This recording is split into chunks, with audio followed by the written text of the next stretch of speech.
بسم اللہ الرحمن الرحیم۔ حضرت سلیمان علیہ السلام نہر کے کنارے بیٹھے ہوئے تھے کہ ان کی نگاہ ایک چونٹی پر پڑی جو گیہوں کا ایک دانہ لے کر نہر کی طرف جا رہی تھی۔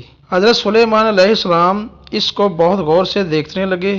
جب چونٹی پانی کے قریب پہنچی تو اچانک ایک مینڈک نے اپنا سر پانی سے نکالا اور اپنا منہ کھولا تو یہ چونٹی اپنے دانے کے ساتھ اس کے منہ میں چلی گئی۔ مینڈک پانی میں داخل ہو گیا اور پانی ہی میں بہت دیر تک رہا۔ سلیمان علیہ السلام اس کو بہت غور سے دیکھتے رہے۔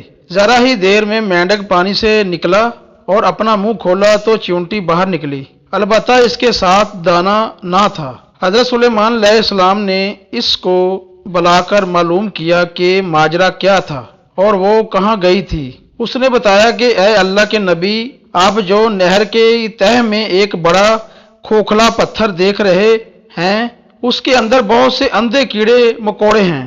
اللہ تعالیٰ نے ان کو وہاں پر پیدا کیا ہے، وہ وہاں سے روزی تلاش کرنے کے لیے نہیں نکل سکتے۔ اللہ تعالیٰ نے مجھے اس کی روزی کا وکیل بنایا ہے، میں اس کی روزی کو اٹھا کر لے جاتی ہوں اور اللہ نے اس مینڈک کو میرے لیے مسخر کیا ہے تاکہ وہ مجھے لے کر جائے۔ اس کے منہ میں ہونے کی وجہ سے پانی مجھے نقصان نہیں پہنچاتا، وہ اپنا منہ بند پتھر کے سوراخ کے سامنے کھول دیتا ہے، میں اس میں داخل ہو جاتی ہوں۔ جب میں اس کی روزی اس تک پہنچا کر پتھر کے سوراخ سے اس کے منہ تک آتی ہوں تو مینڈک مجھے منہ سے باہر نکال دیتا ہے۔ حضرت سلیمان علیہ السلام نے کہا، کیا تو نے ان کیڑوں کی کس تسبیح کو سنا؟ چونٹی نے بتایا، ہاں وہ سب کہتے ہیں، اے وہ ذات جو مجھے اس گہرے پانی کے اندر بھی نہیں بھولتا۔ اگر میری ویڈیو اچھی لگی ہو تو میرے چینل کو سبسکرائب لازمی کر دیا کریں۔